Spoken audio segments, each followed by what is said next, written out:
Good afternoon, Texas. Good afternoon, Philippines. This is the single mother, Filipina single mother living here in Texas. Oh, of course, it is now nighttime, like midnight, no, 2 o'clock in the morning in the Philippines. So, anyway, magandang umaga, Pilipinas. Good afternoon, Texas.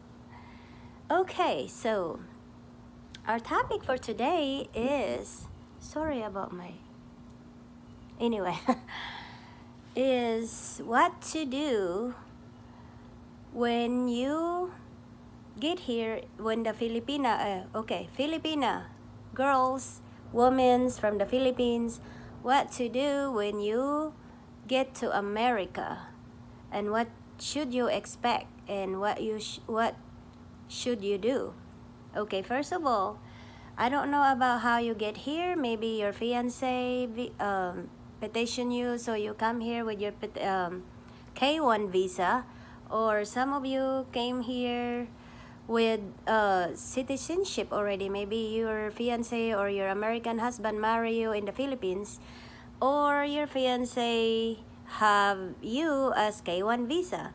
So let's see, that's a different category. Let's start with the K1 visa. So if you come here with your K1 visa, which I don't experience, I only experienced that by other Filipinas girls sharing with me how they come here and how the process of it. Well, I have a friend of mine who is close to where I introduced her to one of my male American friend. So they became married. So he went to the Philippines, met her twice, and they fell in love. So they talk about, getting my friend over here in Texas. So anyway, that's that. So he petitioned her, my friend, I don't want to mention any name. He petitioned her through a K1 visa, which is faster than marrying a Filipina, well, American man marrying a Filipina woman in the Philippines, and then process that way. It's a little longer process. So anyway, when K1 visa, most process would take 6 months. 6 months, and that's including with all your you know all of the form and everything. So medical and all your dating, information that you two did have relationship. Anyway, I don't want to go into detail, but I just want to all Filipina be aware of what they should do when they come here. So first of all, it's not that easy, guys. You had to at first adjust with the weather. Well, Texas is really hot, and it's also get cold during winter, but it's not a long time every day cold. Some days cold, some days sunny and sunshine, and it's beautiful weather like 80, 70, 60 degrees. 60 is cold for me anyway. When you get here and you finally get to know your husband, American husband.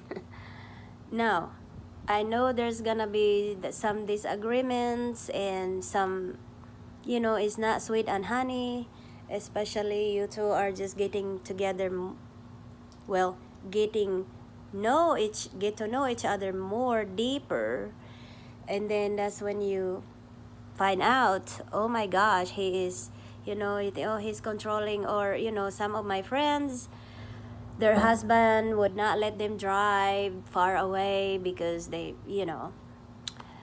American husband is scared that something happened to their wife while, driving far away from the house and all of that. But I don't see why, because if you don't let your wife drive and learn to drive farther away, then how is she gonna go and learn? Anyway, that's none of my business. But girls, if you ever come in the United States, this is what you can expect. You learn to adjust the weather, first of all, and you learn to adjust with your American husband. And then, after a long time, period of time, you will notice that, oh, you feel like you're being controlled. You're not allowed to do this, you're not allowed to do that. Well, there is some good reason for that behind that, but also they really have some type of controlling behavior And that is something that you have to recognize, because furthermore in the relationship, when he's used to that control, then it becomes like normal to him, and it becomes normal to you, and then you're gonna, well, anyway, I'll discuss further more detail. So when you come here and then you get bored, nothing to do, oh, you can't work because the process of the visa or K1 visa, it takes forever. Well, at first, the first thing you had to do, tell your fiance that you can apply. Well, that's after, well, you have, okay, first of all, you get here and then you have 60 days or either 90 days. Yeah, you have 90 days for you and your fiance to get married. So after that, you had to process the paperwork for your residency, which they call it green card. So while you're waiting for your green card, while you're processing your green card, you can also process at the same time to apply your work permit, which is 1 year.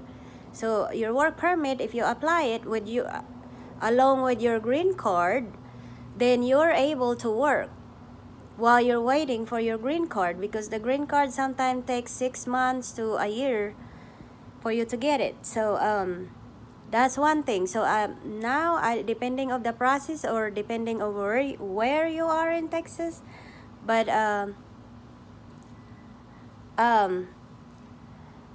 you will wait forever. So my tip is, I would recommend when you're processing your green card, you also had to apply for your work permit.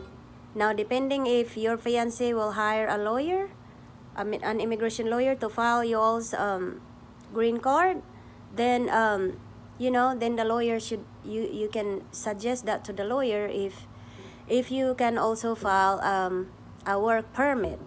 So of course that is a separate cost you had to pay, or your fiance will pay that along with the green card. So yeah, it costs money. For everything you do here, it costs money. Same thing in the Philippines. So that is a good tip. So once you have your work permit and you feel like you are bored, nothing to do, you're all just in the house cooking, cleaning, washing dishes, clean, washing dishes, cook, take care of your husband, which we all should take care of our husband, because that's what well known for as Filipina, is take care of our husband, cook, clean, wash dishes, and all of that kind of, wash clothes, clean the house, and or you can mow the yard if you know how to mow the yard, if you have a yard. So anyway, that is one accomplishment. If you do have the work permit, you can work.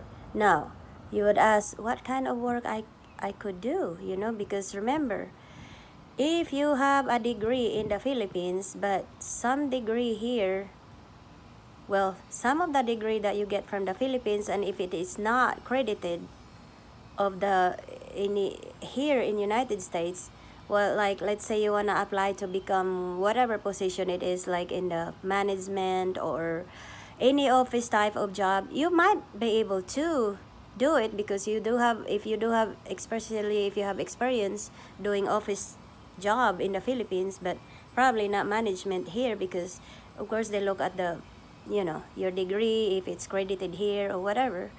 So then yeah, but always start with a low position, or maybe, well, some people start with housekeeping or taking care of elderly or whatever, so whatever, just try, you go to indeed.com or to paper, job, you can job search. Indeed.com is best. So anyway, that's a good tip. So because I see lots of Filipina here, they don't know what to do when they get here, and like, okay, they're bored, they've been here for a year and they don't have a job, and they're just in a house and they get bored, and or the fiance or husband did not want them to learn how to drive. And I think I would recommend you guys, if you are watching this video from the Philippines, I would recommend you that before you get here, I would encourage you or suggest for you to already learn how to drive there in the Philippines, so that when you come here it should be really easy, for you guys to, when once you already know physically and all that, or you could already learn driving in the Philippines and take that course, driving course. So when you get here, it's easier because it's hard here. It's not like in the Philippines that if you don't know how to drive, you feel like you're disabled, like you're hopeless. Because it is not like in the Philippines that you can find a public transportation in every corner. But here, well, unless you live in downtown and there is a bus everywhere. I mean, yeah, where I live, yeah, there's a bus, but not in every corner. You still have to drive wherever the bus stops. Somewhere like where I live, I don't even know where the bus stop here. So anyway, so that's another tips.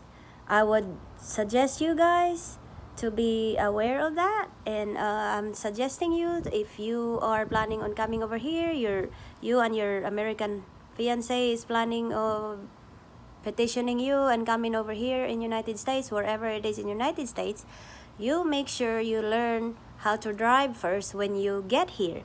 Because if you don't, and then your fiancé will try to say, well, I'll teach you how to drive later, and then it becomes weeks, months, and then becomes years, and then he never really done anything about your driving. So then you'll be miserable. You can't go out, and things like that. So yeah, and then my next video is to warn everybody about what to do if you're being abused by your American husband, especially if you don't have anybody here in United States and you have no family. What you should do? You think you're just gonna get lost? Leave your husband? So anyway, that is my next topic for my next video. Thank you for tuning in, and you have a blessed day. Oh, by the way, I'm sorry for my looks. I just did not dry my hair. I just wash it and start video or filming and start chit-chatting myself here. Guys, thank you very much. Comment down below, and you can suggest what do you want from single mother's advice. So I thank you very much for tuning in today, and you have a blessed day. Subscribe and like. Bye for now.